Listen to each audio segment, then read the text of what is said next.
تو آقا علیہ السلام نے فرمایا ام سلمہ ابھی جبرائیل میرے پاس آئے، اس نے خبر دی ان ابنی الحسین یقتل بعدی بارض العراق، کہ یہ آپ کا بیٹا حسین آپ کے بعد سرزمین عراق میں شہید کر دیا جائے گا۔ پھر ایک حدیث میں آتا ہے مجھ سے جبرائیل امین نے پوچھا حضور آپ مقتل حسین کی مٹی دیکھنا چاہتے ہیں؟ میں نے عرض کیا وہی دکھا دو۔ تو یہ مٹی لا کے مجھے جبرائیل نے دی ہے، یہ مٹی دی ہے۔ اور حدیث پاک میں آتا ہے ایک میں حضرت ام سلمہ فرماتی ہیں میرے آقا نے وہ مٹی مجھے دے دی ایک شیشی میں ڈال کے، فرمایا ام سلمہ یہ مٹی رکھ لو، اس کو دیکھتے رہنا، اسے دیکھتے رہنا، اذا تحولت هذه التربة دما فاعلمی ان ابنی قد قتل، دیکھتے رہنا جس دن یہ مٹی خون میں بدل جائے سمجھنا میرا حسین شہید ہو گیا ہے۔ اور پھر حضرت ام سلمہ فرماتی 60 ہجری عاشورہ کربلا کا دن آ گیا، فرماتی کہ میں دوپہر کو بعد ظہر مدینہ میں، گرمی کا وقت ہے، گھر میں لیٹی ہوں، سوئی ہوئی ہوں، رأیت رسول اللہ صلی اللہ علیہ وآلہ وسلم فی المنام وعلی رأسہ ولحیتہ التراب فقلت ما لک یا رسول اللہ فقال شہدت قتل الحسین آنفا۔ یہ بھی جامع ترمذی میں حدیث پاک، میں نے خواب میں دیکھا آقا علیہ السلام تشریف لائے، آپ کے سر انور پر داڑھی مبارک پر گرد ہے، غبار آلود چہرہ اقدس ہے، پریشان ہے۔ میں نے پوچھا یا رسول اللہ حالت خواب میں کیا ماجرا ہے حضور؟ غبار آلود چہرہ انور اور سر انور ہے۔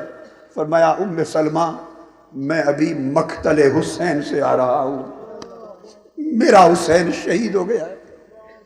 ام سلمہ اٹھ گئی، فرماتی اٹھ کر میں نے شیشی دیکھی، مٹی خون میں بدل چکی تھی، کائنات سیاہ ہو چکی تھی، روشنی تاریکی میں بدل چکی تھی، دن پھر گئے تھے۔ حضرت عبداللہ ابن عباس فرماتے ہیں کہ میں مکہ معظمہ میں لیٹا ہوں، ظہر کا وقت ہے، بعد ظہر کا، خواب میں نے آقا علیہ السلام کو دیکھا، اشعث اغبر وبیدہ قارورۃ فیہا دم، قلت ما ھذا الدم یا رسول اللہ قال دم الحسین واصحابہ۔ میں نے آقا علیہ السلام کو خواب میں دیکھا، آپ کے سر انور اور ریش مبارک پر گرد ہے، یہ غبار کربلا تھی، یہ گرد کربلا تھی، ہاتھ میں شیشی، اس میں خون ہے۔ میں نے پوچھا آقا یہ خون کیسا ہے؟ آقا نے فرمایا ابن عباس میں سارا دن کربلا میں تھا، حسین اور اصحاب حسین کی شہادت کا خون جمع کر کے لایا ہوں۔ حسین نانا کے پاک کندھوں پر سواری کرنے والا حسین، اپنے بابا کی زبان سے پیاس بجھانے والا حسین، نبی کے سجدوں میں پشت پر سواری کرنے والا حسین، نبی کے سینہ پاک پر چڑھ کر کھیلنے والا حسین، کندھوں پر حسین کو بٹھا کر میرے مصطفیٰ گلی میں جا رہے ہیں۔ حضرت عمر مل کے کہتے ہیں حسین شہزادے مبارک ہو، سواری کیسے ملی؟ مصطفیٰ ارشاد فرماتے ہیں عمر سواری کو نہ دیکھ سوار دیکھ کیسے۔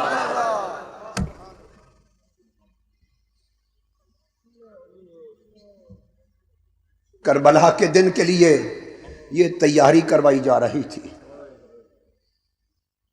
حدیث بیان کرتی ہے کہ شہادت حسین مشہود بن نبی تھی، حضور موجود تھے، حضور حاضر تھے، سیاستہ کی حدیث بتا رہی ہے۔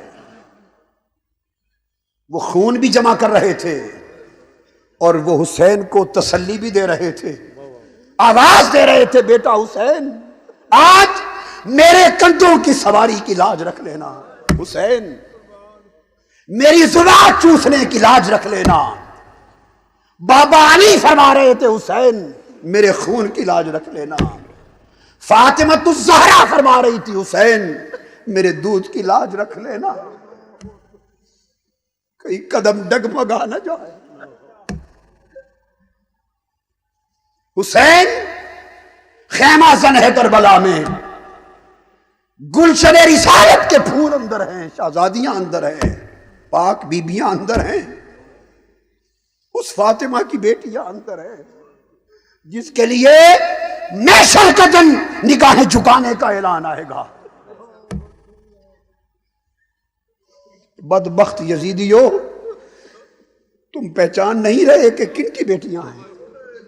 عاشورہ کی رات آ گئی ہے، 10 محرم سے پہلی رات ہے عاشورہ کی۔ تھکے ماندے حسین امام ابن کثیر البدایہ والنہایہ میں بیان کرتے، ٹیک لگا کے تھکا ہوا حسین تھوڑی دیر کے لیے بیٹھا، آنکھ لگ گئی۔ ابن زیاد اور یزید کے لشکروں نے اہل بیت کے خیموں پر حملے کا فیصلہ کر لیا۔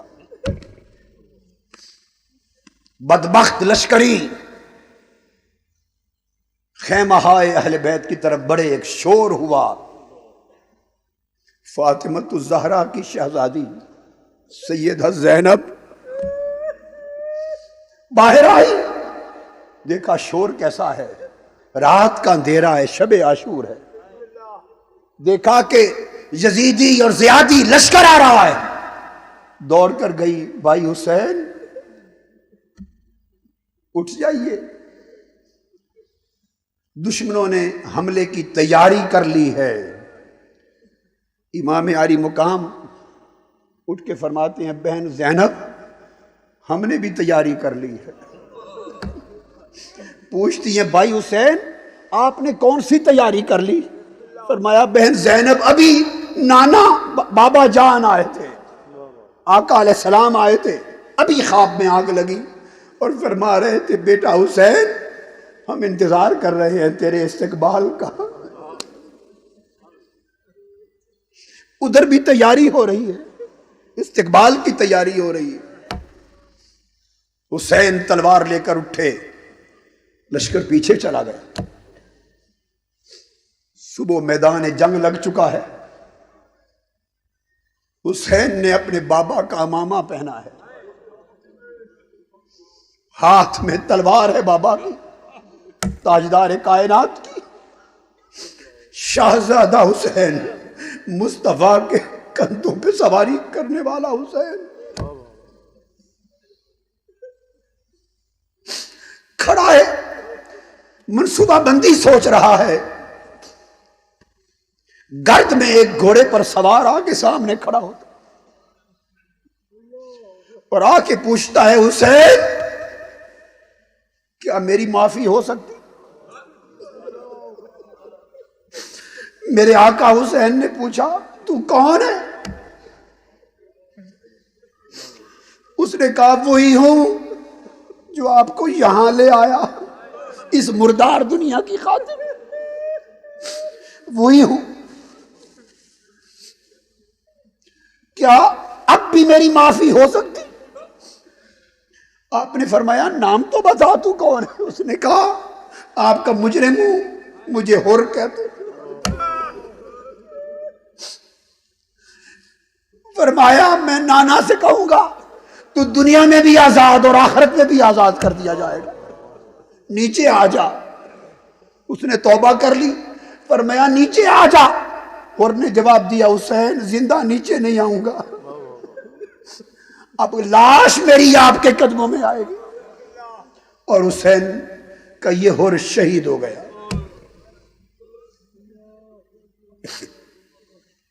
یکے بعد دیگرے شہزادے اہل بیت کے اقربا، پہلے اصحاب، خدام جاتے رہے، شہادتیں ہوتی رہی، ایک ایک کی لاشیں حسین اٹھاتے رہے، خیموں کے پاس بچھاتے رہے۔ پھر جب سارے رخصت ہو چکے تو خیمے سے ایک خوبصورت جوان نکلتا ہے، وہ شبیہ مصطفیٰ ہے۔ حسن آدھی شبیہ مصطفیٰ تھے، حسین بھی آدھی شبیہ مصطفیٰ تھے۔ حسن سر سے سینے تک مصطفیٰ کی شبیہ تھے، حسین سینے سے قدموں تک مصطفیٰ کی شبیہ تھے۔ اور یہ ایک جوان نکلا ہے چاند کی طرح مکھڑا، یہ سر سے پاؤں تک مصطفیٰ کی شبیہ ہے۔ یہ کون ہے؟ یہ علی اکبر ہے۔ عرض کرتے ہیں بابا جان اب سارے شہید ہو چکے، اب دعا دے کہ مجھے رخصت کریں اور اجازت دیں۔ امام حسین دعاؤں کے ساتھ علی اکبر کو رخصت کرتے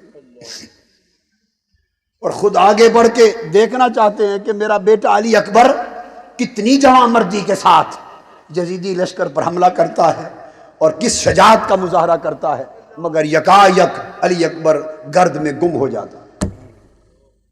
حسین دیکھنا چاہتے ہیں کہ جوان بیٹے کی لڑائی کا رنگ دیکھو، منظر دیکھو، مگر نظر نہیں آتے۔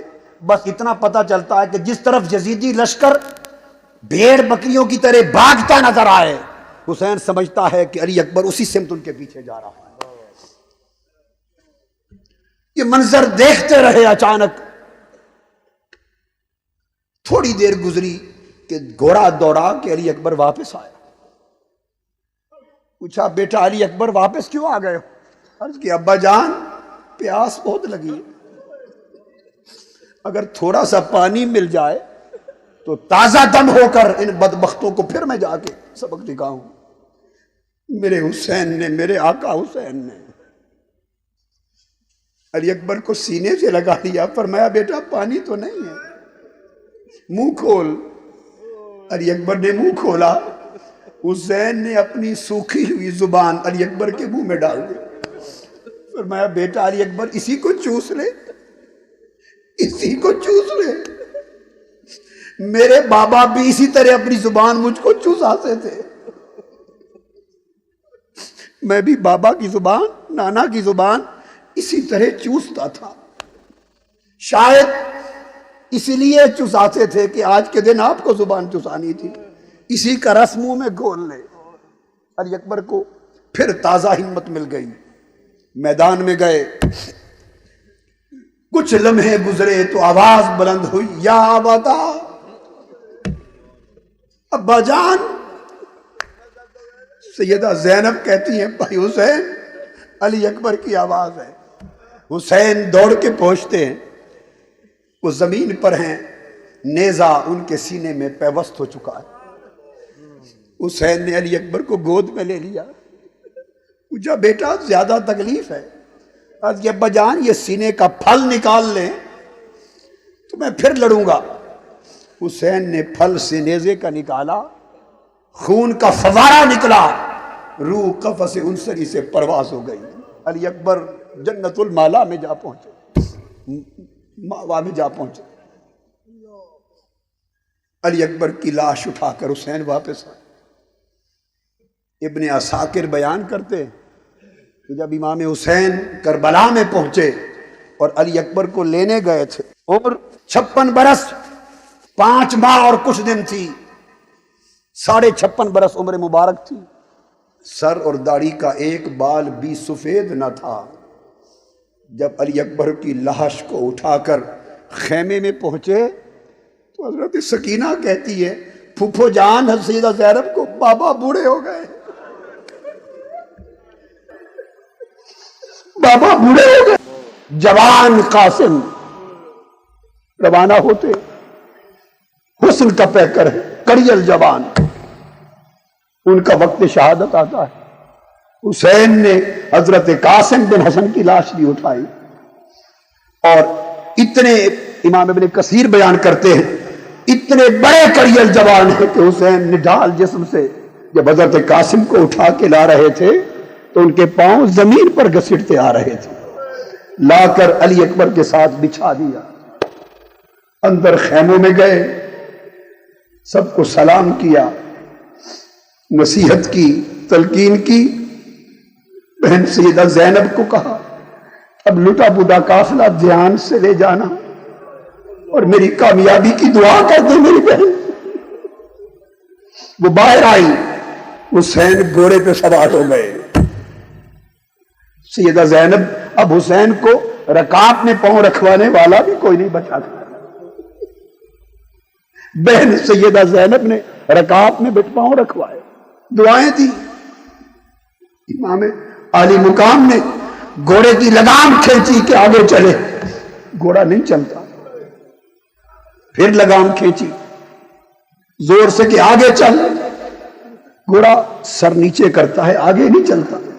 تیسری بار پھر لگام کھینچی، گھوڑا چلتا کیوں نہیں، وہ سر نیچے کرتا ہے۔ حسین سمجھ گئے، اتر کے نیچے جو آ کے دیکھا چھوٹی سکینہ گھوڑے کی ٹانگوں کو لپٹ کے کھڑی ہے، ٹانگوں سے لپٹ کے کھڑی، رو رہی ہے اور کہہ رہی ہے گھوڑے میرے بابا کو نہ لے جا، میرے بابا کو نہ لے جا،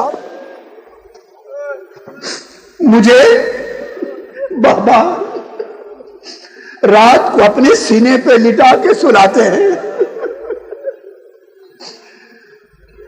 جو گیا ہے واپس نہیں آیا، میں کس کے سینے پہ لیٹوں گی؟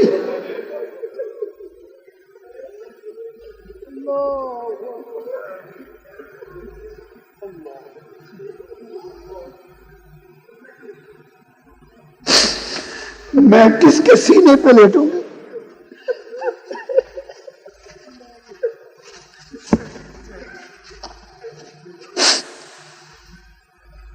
حسین نے سیدہ سکینہ کو اٹھا لیا،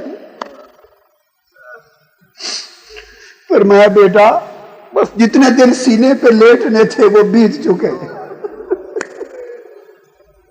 تجھے پھوپھوں کے سپورٹ کرتا ہوں۔ سیدہ زینب کی گود میں رکھا، حسین روانہ ہو گئے، اور پھر وقت شہادت آیا، آواز آئی یا ایتھا النفس المطمئنہ ارجعی الی ربک راضیۃ مرضیہ۔ اے روح حسین تو کامیاب ہو گیا، تجھ پر بندگی کو فخر ہے، تجھ پر انسانیت کو فخر ہے، تجھ پر ولایت کو فخر ہے، تجھ پر بزرگی کو فخر ہے، تجھ پر فاطمہ کو فخر ہے، علی مرتضیٰ کو فخر ہے، محمد مصطفیٰ کو فخر ہے، اور تیری بندگی پر خود خدا کو فخر ہے۔ اہل بیت مصطفیٰ کا لوٹا ہوا قافلہ حیران پریشان ہے، اور شہداء کے اور امام علی مقام سمیت سر انور بدبختوں نے کاٹ پر نیزوں پر چڑھا دیے۔ اب کٹے ہوئے سروں کو نیزے پر رکھ کر نیزوں کا قافلہ، کٹے ہوئے سروں کا قافلہ، اور لٹے پٹے گلشن مصطفیٰ کا قافلہ اب سوئے دمشق روانہ ہو گیا ہے۔ رات پڑ گئی، ایک گرجا آیا، بدبخت یزیدیوں نے سوچا کہ یہاں پڑاؤ کر لیں، رات آرام کر لیں، تھک گئے۔ اس گرجے میں جو پادری تھا، بڑا بوڑھا نیک عبادت گزار پادری تھا پرانے وقت کا، اس نے قافلہ دیکھا، کچھ روشنی دیکھی، شور دیکھا، باہر آ گیا، پوچھا یہ قافلہ کیا ہے؟ اس کو بتایا یہ حسین ابن مصطفیٰ اور اہل بیت مصطفیٰ کے کٹے ہوئے سروں کا قافلہ ہے، اور اہل بیت مصطفیٰ کے لٹے ہوئے شہزادیوں کا قافلہ ہے۔ اس کی چیخ نکل گئی، بدبختو، جس نبی کا کلمہ پڑھتے ہو یہ اس کے بیٹے اور بیٹیاں۔ انہوں نے کہا ہم نے رات آرام کرنا ہے، جگہ دے دو۔ اس نے کہا میرے اسی گرجا میں آرام کر لو، میرے گرجے میں آرام کر لو۔ اس پادری نے کہا، اس نے دیکھا یہ دنیا کے کتے ہیں، سگان دنیا ہے، دنیا کی خاطر یہ سب کچھ کر رہے ہیں۔ اس نے کہا ایک کام میرا کر دو، میں تمہیں 10,000 دینار دوں گا، قیام یہیں کرو، مگر رات کے لیے حسین کا سر مجھے دے دو۔ اب مسیحی عیسائی راہب ہے، عیسائی راہب، تم آرام کرو، حسین کا سر مجھے دے دو، صبح دے دوں گا 10,000 دینار کے بدلے۔ انہوں نے پیسے لیے، سر حسین دے دیا، اندر کمرے میں لے گیا، راہب عیسائی خوشبودار پانی سے حسین کے خون آلود سر کو دھویا، دھوتا رہا، پھر خوشبو لگائی، پھر روشنی جلا کے ساری رات حسین کے سر کو، لبوں کو چومتا رہا، چومتا رہا، تکتا رہا۔ صبح ہوئی، اس نے سر اقدس قافلے والوں کے سپرد کیا۔ آقا علیہ السلام نے کرم کیا، فرمایا راہب میرے حسین کے سر کی تکریم کی ہے، لے ایمان اور جنت تحفے میں لے لے۔ کلمہ پڑھ کے مسلمان ہو گیا۔ تکریم سر حسین کے صدقے ایمان بھی ملا، جنت بھی ملی۔ وہ یزیدی سو گئے، اب اہل بیت کی شہزادیوں کو کہاں نیند آتی تھی، گردآلود تھی، پریشان تھی، خاموش تھی۔ دمشق جا پہنچے، بدبخت اور لعین یزید کے دربار میں پہنچے۔ اس بدبخت نے چھری حسین کے سر انور پر اور آپ کے پیارے لبوں پر ماری اور چھڑی مار کے کہا یہ حسین کا سر ہے۔ ایک صحابی بیٹھے تھے ضعیف، کھڑے ہو گئے، تو آپ بدبخت یہاں چھڑی نہ مار، خدا کی قسم میں نے ان لبوں کو مصطفیٰ کے لب لگتے چومتے دیکھا ہے۔ اس کو جھڑک کے بٹھا دیا گیا۔ بدبخت یزید نے کہا کہ علی اور فاطمہ کی بیٹیاں اور قافلہ ان کو میرے سامنے پیش کیا جائے، میں سیدہ زینب سے بات کرنا چاہتا ہوں، گفتگو کرنا چاہتا ہوں۔ اس کے لشکر کے لوگوں نے کہا یہی بیبیاں شہزادیاں کھڑی ہیں، پردوں میں کھڑی ہیں۔ اس نے ان کے کپڑوں کے حال دیکھے اور کہنے لگا ناراض ہو کر بدبخت کہ تم نے کنیزیں، ان کی کنیزیں پیش کر دی ہیں؟ نہیں، مجھے علی و فاطمہ کی بیٹیاں میں دیکھنا چاہتا ہوں۔ بی بی ایک بوڑھی عورت کھڑی ہو گئی، ضعیف العمر بوڑھی، کمر اس کی دوری ہو چکی تھی، ہاتھ میں اس کی عصا تھا، سوٹی تھی، سارا لے کر کھڑی ہوئی اور کہنے لگی بدبخت یزید جن کو کنیزیں کہہ رہا ہے یہی مصطفیٰ کی بیٹیاں ہیں۔ پردیس نے، غرابت نے، دکھوں نے، کربلا کے گرد و غبار نے، سفر نے ان کو اس حال تک پہنچا دیا ہے۔ یہی جنت کی مالک ہیں، یہی دنیا اور آخرت کی وارث ہیں، یہی فاطمہ کی لاڈلی ہیں، یہی مصطفیٰ کی شہزادیاں ہیں۔ اس یزید بدبخت نے پوچھا بوڑھی عورت تم کون ہو؟ ہٹو۔ اس نے کہا میں نہیں ہٹ سکتی، بدبخت تو سیدہ زینب سے کلام نہیں کر سکتا، تیری کیا مجال کہ زینب بنت مصطفیٰ سے، زینب بنت فاطمہ الزہرا سے کلام کرے۔ اس وقت اس کے لشکر کے سپاہی دوڑے، انہوں نے زور سے ایک لٹ اٹھائی، لٹ، پوچھا تو ہے کون، تیرا نام کیا ہے؟ اس نے کہا بری عورت نے مجھے فضہ کہتے ہیں، میں حضرت فاطمہ الزہرا کی خادمہ تھی اور میں نے حسن کو، حسین کو، زینب کو ان کو گود میں کھلایا ہے اور اسی در پہ بوڑھی ہوئی ہوں۔ ایک سپاہی لٹ لے کے اٹھا کہ میں سر پھوڑ کے اس کے سر کے 2 ٹکڑے کر کے اس کو یہی مار دوں۔ اس نے لٹ لہرائی، فضہ نے سر اٹھایا تو دیکھا یزید کے پیچھے 500 حبشی جوان سپاہی تلواریں لے کر کھڑے۔ اس نے للکارا، حبشہ کے 500 سپاہیوں کی غیرت کو، وہ جوان غیرت میں آ گئے، ننگی تلواریں انہوں نے ہوا میں لہرائی اور کہا جس سالے حبشہ کی بیٹی فضہ کے سر پہ لٹ ماری اس کے سر تلواروں سے کرب کر دیے جائیں گے۔ سپاہی پیچھے ہٹ گئے، فضہ تو بچ گئیں مگر سیدہ زینب نے منہ مدینہ کی طرف کر لیا۔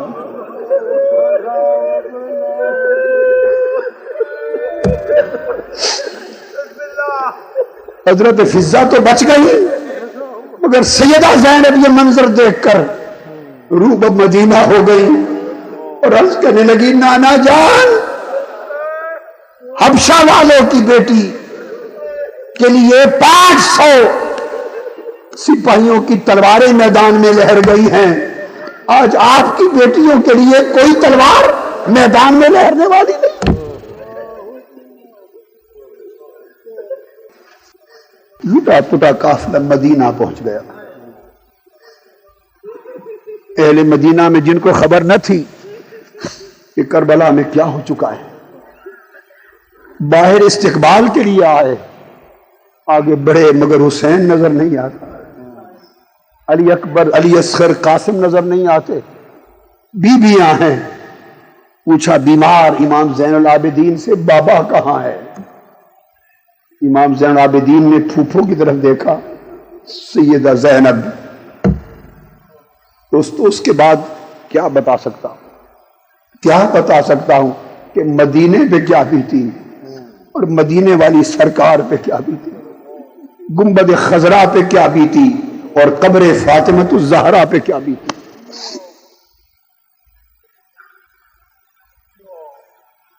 آسمان پر دمشق کے سفر کے دوران خون کے ساتھ ایک شعر رقم ہو گیا تھا جس کو دنیا نے پڑھا تھا، اترجو امت قتلت حسینہ شفاعت جدہ یوم الحساب، کہ جن بدبختوں نے حسین کو اس حال میں شہید کر دیا، کیا اب بھی اس کے نانا کی شفاعت کی امید کریں گے؟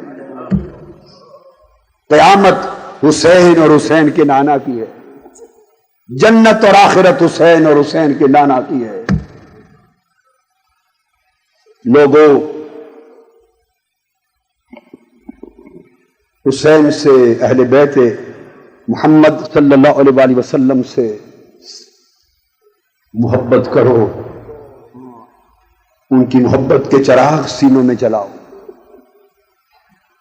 حسین سے محبت کرنے والوں، اہل بیت مصطفیٰ سے محبت کرنے والوں، کربلا کا ذکر کرنے والوں اور تذکرہ کربلا میں آنکھوں کو بھگونے والوں اور غم حسین میں آنسو بہانے والوں، ریگزار کربلا سے آواز آ رہی ہے،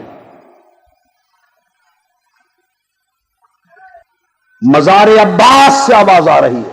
وہ عباس جو پیاسا شہید ہوا تھا،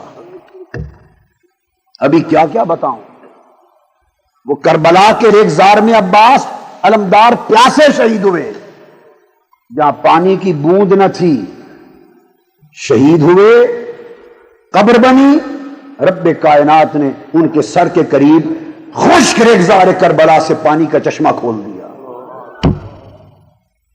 آج 1400 سال گزر گئے، 1400 سال، پوری کائنات میں ہر طرف مزار دیکھے ہیں، جو مزار حضرت عباس علمدار کا کربلا میں نظر آتا ہے، یہ نشان ہے، یہ اصل قبر انور ایک پورے کمرے کی اونچائی کے مطابق نیچے سیڑھیوں کے نیچے ہے، جو سطح ہے کربلا کے ریگزار کی، اصل قبر انور نیچے، اس دروازے کو تالا لگا رہتا ہے۔ یہ ان کا کرم، میں گیا تو عراق کی حکومت نے وہ دروازہ میرے لیے کھولا، مجھے خبر نہیں تھی، ایمان کی بات، اللہ گواہ ہے، مجھے خبر نہیں تھی، مجھے خبر نہیں تھی۔ کربلا کا گورنر آیا، اس نے کہا اوپر سے آرڈر آیا ہے کہ قادری صاحب اور ان کے ساتھ جتنے مہمان ہیں ان کو اصل قبر عباس پر لے جایا جائے۔ ساروں کو انہوں نے باہر نکال دیا وہاں سے، مجھے کچھ خبر نہیں تھی کہ کیا ماجرا ہے، تاکہ لوگ دیکھیں نہیں۔ دروازہ کھولا، سیڑھیاں اتر کے نیچے گئے تو درمیان میں ریگزار کربلا کی اصل زمین تھی، اس پر عباس علمبردار کی قبر انور تھی، اور یہاں کندھوں یا سینے تک چاروں طرف چشمے کا پانی بہ رہا تھا۔ پیاسے عباس کی پیاس بجھانے کے لیے اس نے ریگزار سے چشمہ کھول دیا، اور 14 صدیاں گزر گئی، وہ چشمہ بہ رہا ہے، بند کمرہ ہے، سینے تک ارد گرد پانی ہے، بند کمرہ ہے۔ اللہ کی عزت کی قسم کہہ رہا ہوں، نہ اس میں کوئی تعفن تھا نہ بو تھی، ایسے لگتا تھا جیسے تازہ پانی بہ رہا ہو۔ حسین تیرے اور تیرے اصحاب کی عظمتوں پہ قربان جا۔ امام سیوطی الجامع الصغیر میں بیان کرتے ہیں، ابن ابی حاتم بیان کرتے ہیں، بہت سارے دیگر محدثین نے اور ائمہ حدیث نے تفصیل کے ساتھ مختلف کتب میں بیان کیا ہے کہ آقا علیہ السلام ابھی بیٹھے ہیں مسجد نبوی میں، جبرائیل امین آتے ہیں، مارج البحرین یلتقیان، دو سمندروں کے ملاپ کا وقت آ گیا ہے، علی و فاطمہ کے ملاپ کا وقت آ گیا ہے۔ حضرت جبرائیل امین حاضر ہوتے ہیں، عرض کرتے ہیں یا رسول اللہ ان اللہ یقرأ علیک السلام، اللہ پاک نے آپ پر سلام بھیجا ہے اور خبر بھیجی ہے یہ کہ ان اللہ زوج علی بفاطمہ، اللہ نے علی کی شادی فاطمہ سے کر دی ہے۔ ہائے ہائے ہائے، اللہ نے علی کی شادی فاطمہ سے کر دی ہے۔ میرے آقا نے پوچھا کہاں کی ہے؟ فرمایا ایک روایت میں چوتھے آسمان پر، ایک میں فرمایا ساتویں آسمان پر، آسمان پر کر دی ہے۔ پوچھا جبرائیل، میں بہت ساری احادیث کی کتابیں اور ائمہ حدیث کی مختلف طرق سے احادیث کو ملا کر ایک مضمون بیان کر رہا ہوں، بہت سارے طرق سے اور روایات کو ملا کر ایک مضمون من جملہ دے رہا ہوں۔ میرے آقا نے پوچھا جبرائیل، علی اور فاطمہ کی شادی ہو گئی، خطبہ نکاح کس نے پڑھا؟ فرش پر ساتویں آسمان پر ہو رہی ہے۔ جبرائیل امین کہتے ہیں یا رسول اللہ خطبہ نکاح میں نے پڑھا۔ پوچھا جبرائیل، فاطمہ تو وہاں تھی نہیں، تو پھر فاطمہ کا ولی کون ہوا؟ ہائے ہائے، خطبہ نکاح جبرائیل نے پڑھا تو فاطمہ کا ولی کون ہوا؟ جبرائیل نے کہا میرے آقا فاطمہ کا ولی خود خدا بنا، خود خدا بنا۔ اللہ جل مجدہ فاطمہ کا ولی ہوا۔ اللہ ولی المؤمنین، اللہ مومنوں کا ولی ہے۔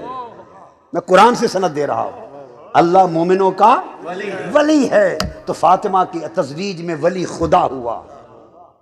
خطبہ نکاح جبرائیل نے پڑھا۔ شریک کون ہوا؟ فرمایا چوٹی کے اونچے مرتبے کے 40,000 ملائکہ کو شادی میں شرکت کی اجازت ملی۔ فرشتے کو 40,000 تھوڑے ہیں، فرشتوں کا تو حساب ہی کوئی نہیں، اربوں خربوں میں ہے، تو 40,000 کیوں؟ گریڈ نہیں ہوتے، کوئی افسر 17 گریڈ کا ہے، کوئی 18 گریڈ کا، کوئی 19 کا، کوئی 20 کا، کوئی 22 کا، تو فرشتوں کے بھی درجے ہیں، ان کے حال اور شان کے مطابق ان کے بھی درجے ہیں۔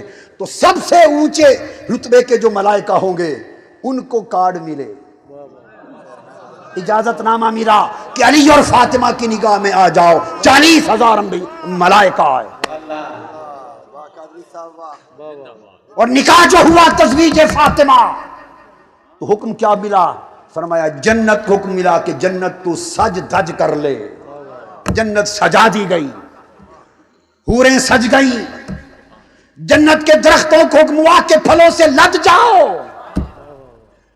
نہریں سجا دی گئیں، جنت کے محلات سجا دیے گئے، باغات سجا دیے گئے، اور جنت کی ہواؤں میں خوشبوئیں بکھیر دی گئیں۔ اعلان ہو گیا فاطمہ کے علی سے نکاح ہو رہا ہے، تزویج ہو رہی ہے، اور سارے جب ملائکہ تزویج میں شریک ہوئے تو ایک نورانی بادل آیا، اس نے ہیرے، زبرجد، مرجان اور موتیوں کی بارش کی تحفے کے طور پر۔ اس شان اور سج دج کے ساتھ علی اور فاطمہ کا مرج البحرین یلتقیان، اس طرح ان کو ملایا گیا، اور حکم ہوا جبرائیل اب جا میرے محبوب سے کہہ کہ اب مرج البحرین یلتقیان، مل گئے دو سمندر آپس میں ملنا، تو ملنے کا ذکر 2 بار آیا ہے، ملنے کا ذکر دو بار آیا، فرمایا پہلا ملاپ آسمانی ہو چکا، اب زمینی تجویز کا جا کے عمل کر۔ اب یہاں حضور آپ بھی ان کا تزویج اور نکاح کر دیں۔ تو میرے آقا نے علی اور فاطمہ کا زمین پر نکاح کا اعلان کر دیا، شادی کا اعلان ہو گیا۔ پوچھا علی شادی کے کھانے کے لیے ولیمے کے لیے کچھ ہے؟ عرض کیا حضور کھجوریں جو ہیں روکھے، اور تو کچھ نہیں، فقیر ہوں۔ ہائے ہائے، فقیر بھی ہے اور وہی سب کا امیر بھی ہے۔ ایسا فقیر ہے کہ اس سے بڑا امیر کوئی نہیں ہے، جس کو فاطمہ ملی اس سے بڑا امیر کون ہے؟ ہائے ہائے۔ آقا نے فرمایا نہیں، تیری شادی کا کھانا خود میں کروں گا۔ نکاح کا اعلان ہو گیا۔ بہت ساری کتب حدیث کی روایات کو جمع کر کے ایک مضمون بنا کے سنا رہا ہوں۔ حضرت فاطمہ زہرا گھر میں بیٹھی، دنیا دیکھ رہی ہے کہ آج فاطمہ کا نکاح ہونے والا ہے، شادی ہے، تو جوڑا عروسی کا کہاں سے آئے گا؟ مصطفیٰ کے گھر تو خود فقر ہے، خود فقر ہے۔ جبرائیل امین حاضر ہوئے ملائکہ کے ساتھ، اللہ پاک کی بارگاہ سے جنت کا ایک عروسی کا جوڑا لایا گیا۔ آقا یہ جوڑا ہے جو فاطمہ پہنیں گی، اور اس کی قیمت ساری دنیا بیچ دی جائے تو اس کی ایک تار کی قیمت نہ بنے۔ وہ فاطمہ الزہرا نے جوڑا پہنا۔ اس شادی کی تقریب میں جبرائیل امین 70,000 ملائکہ کو لے کر آئے، اور میکائیل بھی 70,000 ملائکہ کو لے کر آئے۔ یہ بارات آئی، تقریب نکاح ہو گئی۔ میرے آقا نے خطبہ نکاح پڑھا، تزویج ہو گئی۔ آقا نے کھانا دیا، حکم فرمایا جو کوئی علی اور فاطمہ کے عقد کی مجلس میں آیا ہے کھانا کھا کر جائے۔ سب کو بلا لیا۔ منافق ہنسنے لگے۔ منافقوں کو اس وقت بھی شک رہتا تھا، آج بھی شک رہتا ہے۔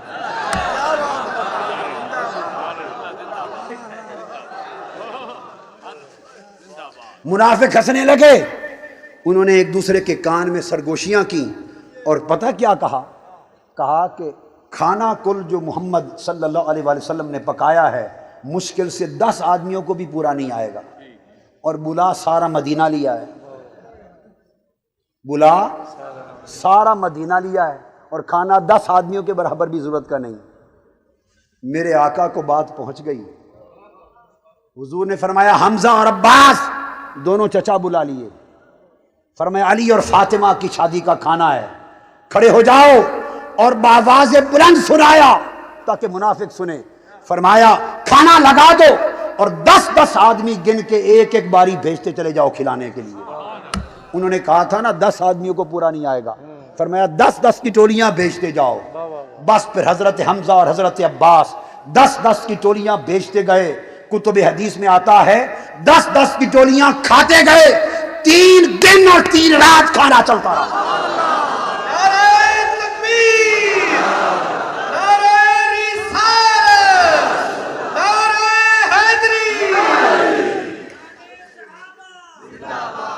تین دن اور 3 رات علی اور فاطمہ کی تزویج کا شادی کا کھانا چلتا رہا۔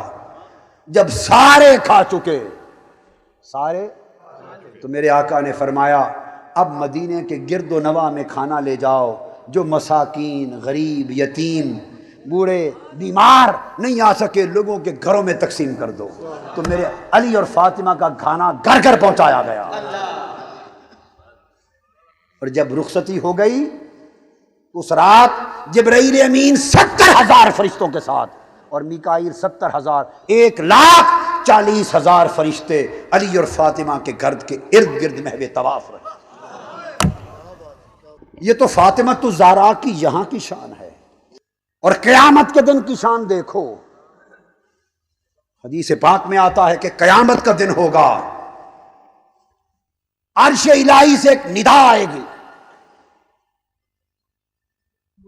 یا اہل محشر نکسوا رؤوسکم وغضوا ابصارکم حتی تمر فاطمہ بنت محمد صلی اللہ علیہ وسلم۔ آواز آئے گی، اے اہل محشر اپنے سر جھکا لو،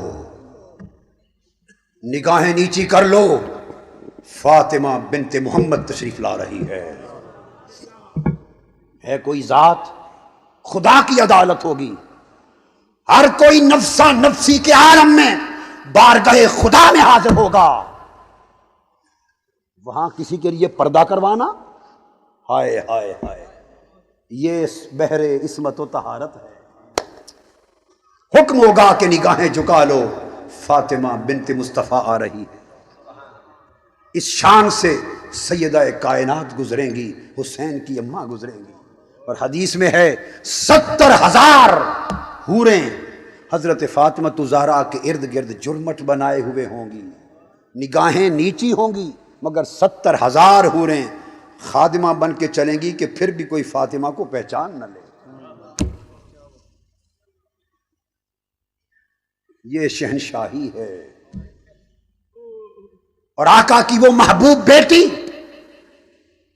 علی اور فاطمہ کا ملاپ ہو گیا، یلتقیان بینہما برزخ لا یبغیان، اور ان کے درمیان وسیلہ پردہ کا وہ مصطفیٰ کی ذات ہے، جوڑنے والے محمد ہیں صلی اللہ علیہ وآلہ وسلم۔ اور پھر یخرج منہم اللؤلؤ والمرجان فبأی آلاء ربکما تکذبان، اس علی اور فاطمہ کے دو سمندر، سمندر ولایت اور سمندر عصمت و طہارت ملے، تو ان کے ملنے سے دو چیزیں نکلیں، ایک موتی نکلا، ایک مرجان نکلا، ایک موتی نکلا، ایک مرجان نکلا۔ اگر آپ کو تھوڑی سمجھ ہو، موتی سیپ میں ہوتا ہے، کس میں؟ اور سمندر کی لہریں لگ لگ لگ لگ کرنا، اس موتی کو مس ہو کر اس کے اوپر سبز رنگ کی جھلک آ جاتی ہے۔ اگر سچا اور سچا موتی دیکھنا ہو تو اس طرح دیکھو، جس میں سبز جھلک نظر آئے سمجھ لو خالص موتی ہے، جس میں سبز جھلک نہ ہو وہ موتی خالص نہیں۔ تو اس میں سے لؤلؤ سبز رنگت والا موتی نکلا، سبز رنگت زہر کی تھی، یہ حسن مجتبیٰ تھا، یہ حسن مجتبیٰ تھا۔ والمرجان، مرجان کا رنگ سرخ ہوتا ہے، یہ خون حسین کا رنگ تھا، یہ خون حسین کا رنگ تھا۔ بحر ولایت اور بحر عصمت و طہارت ملے، بتصدق مصطفیٰ اس حجاب کے ساتھ ملے، نکاح کے حجاب سے ملے، تو حسن موتی بن کے نکلا، حسین سرخ مرجان بن کے نکلا۔ حدیث میں تاریخ بغداد میں خطیب بیان کرتے ہیں، حدیث پاک، آقا علیہ السلام بیٹھے ہیں ایک روز، آپ کی گود میں دائیں طرف سیدنا امام حسین بیٹھے، 2 سال کی عمر ہے، بائیں طرف حضور کے اپنے صاحبزادے حضرت ابراہیم بیٹھے، حضور کے صاحبزادے حضرت ابراہیم، میرے آقا دونوں کو کھلا رہے ہیں اور دونوں کو تک رہے ہیں، چومتے جا رہے ہیں، پیار کرتے جا رہے ہیں۔ اچانک سیدنا جبرائیل امین پہنچے، عرض کیا یا رسول اللہ ان ربک یقرأ علیک السلام، آقا آپ کے رب نے آپ پر سلام بھیجا ہے، اور آقا ایک پیغام بھیجا ہے۔ میرے آقا نے فرمایا جبرائیل پیغام کیا ہے؟ عرض کی اللہ پاک نے فرمایا ہے حضور یہ حسین اور ابراہیم دونوں شہزادے اکٹھے آپ کے پاس نہیں رہ سکتے، ایک رکھ لیں، اللہ نے فرمایا ایک مجھے دے دیں، ایک رکھ لیں، ایک دے دیں، اور ایک کو دوسرے سے فدیہ کر لیں، ایک کو دوسرے سے فدیہ کر لیں، ایک چن لیں جو 2 میں سے رکھنا ہے، ایک اللہ کو دے دیں۔ میرے آقا نے حدیث پاک میں ہے ایک نظر حسین کی طرف دیکھا اور چشمان مقدس سے آنسو رواں ہو گئے، رو پڑے۔ دوسری نظر میرے آقا نے ابراہیم کو دیکھا، آنکھوں سے چشمان مقدس سے آنسو رواں ہو گئے، بار بار دونوں کو دیکھتے تھے، آنسو رواں تھے۔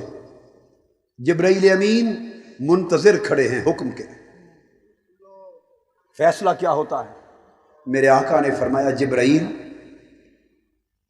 اگر ابراہیم کو دیتا ہوں، اللہ کی طرف ابراہیم کو دیتا ہوں تو آج اس پر سوائے میرے اور کوئی رونے والا نہیں، میرے سوا اور کوئی رونے والا نہیں، اور اگر حسین کو دیتا ہوں تو میں تو روؤں گا ہی مگر میری فاطمہ بھی روئے گی، قربان جاؤ۔ اور میرے آقا نے فرمایا جبرائیل میرا رونا تو بجا مگر مجھ سے فاطمہ کا رونا دیکھا نہیں جائے گا، فاطمہ کا رونا دیکھا نہیں جائے گا۔ میرے آقا آج تو فاطمہ کا رونا نہیں دیکھا جائے گا تو کربلا کے دن کون دیکھے گا؟ اس دن کا عالم کیا ہوگا؟ سو حضور علیہ السلام نے فرمایا میں اپنے حسین سے ابراہیم کا فدیہ کرتا ہوں، مولا ابراہیم کو لے لے اور حسین کو چھوڑ دے میرے۔ حضور نے اپنے شہزادے ابراہیم کو دے کر حسین کو رکھ لیا کہ میری فاطمہ نہ روئے۔ خطیب بغدادی فرماتے ہیں کہ اس واقعے کے 3 دن بعد سیدنا ابراہیم وصال فرما گئے، وصال فرما گئے۔ حسین کو حضور نے سینے سے لگا لیا اور وصال مبارک سے پہلے تک عمر بھر جب بھی آقا حضرت امام حسین کو اٹھاتے، چومتے، سینے سے لگاتے، کھلاتے تو ایک جملہ بولتے تھے، فرماتے حسین میں نے ابراہیم دے کر تجھے لیا تھا، اپنا ابراہیم دے کر تجھے لیا تھا۔ اور حسین بھی معصوم بچے تھے، فخر سے کہتے کہ حضور نے بیٹا ابراہیم دے کر مجھے لیا تھا، فخر کرتے تھے۔ مگر حسین اب کربلا کے دن کو اور ابراہیم اور ہو کہ جسے دے کر پھر تجھے رکھ لیا جائے۔ حدیث پاک میں ہے، حضرت ام سلمہ رضی اللہ تعالیٰ عنہ روایت کرتی کہ اسی بچپن میں آقا تشریف فرما ہیں، امام حسین آپ کی گود میں کھیل رہے ہیں، میں اندر داخل ہوئی تو دیکھا کہ اچانک آقا علیہ السلام کے چشمان مقدس سے آنسو روا ہیں۔ میں نے پوچھا یا رسول اللہ کیا ماجرا؟ تو آقا علیہ السلام نے فرمایا ام سلمہ ابھی جبرائیل میرے پاس آئے، اس نے خبر دی ان ابنی الحسین یقتل بعدی بارض العراق، کہ یہ آپ کا بیٹا حسین آپ کے بعد سرزمین عراق میں شہید کر دیا جائے گا۔ پھر ایک حدیث میں آتا ہے مجھ سے جبرائیل امین نے پوچھا حضور آپ مقتل حسین کی مٹی دیکھنا چاہتے ہیں؟ میں نے عرض کیا وہی دکھا دو۔ تو یہ مٹی لا کے مجھے جبرائیل نے دی ہے، یہ مٹی دی ہے۔ اور حدیث پاک میں آتا ہے ایک میں حضرت ام سلمہ فرماتی ہیں میرے آقا نے وہ مٹی مجھے دے دی ایک شیشی میں ڈال کے، فرمایا ام سلمہ یہ مٹی رکھ لو، اس کو دیکھتے رہنا، اسے دیکھتے رہنا، اذا تحولت هذه التربة دما فاعلمی ان ابنی قد قتل، دیکھتے رہنا جس دن یہ مٹی خون میں بدل جائے سمجھنا میرا حسین شہید ہو گیا ہے۔ اور پھر حضرت ام سلمہ فرماتی 60 ہجری عاشورہ کربلا کا دن آ گیا، فرماتی کہ میں دوپہر کو بعد ظہر مدینہ میں، گرمی کا وقت ہے، گھر میں لیٹی ہوں، سوئی ہوئی ہوں، رأیت رسول اللہ صلی اللہ علیہ وآلہ وسلم فی المنام وعلی رأسہ ولحیتہ التراب فقلت ما لک یا رسول اللہ فقال شہدت قتل الحسین آنفا۔ یہ بھی جامع ترمذی میں حدیث پاک، میں نے خواب میں دیکھا آقا علیہ السلام تشریف لائے، آپ کے سر انور پر داڑھی مبارک پر گرد ہے، غبار آلود چہرہ اقدس ہے، پریشان ہے۔ میں نے پوچھا یا رسول اللہ حالت خواب میں کیا ماجرا ہے حضور؟ غبار آلود چہرہ انور اور سر انور ہے. فرمایا ام سلمہ میں ابھی مقتل حسین سے آ رہا ہوں، میرا حسین شہید ہو گیا ہے. ام سلمہ اٹھ گئی، فرماتی اٹھ کر میں نے شیشی دیکھی، مٹی خون میں بدل چکی تھی.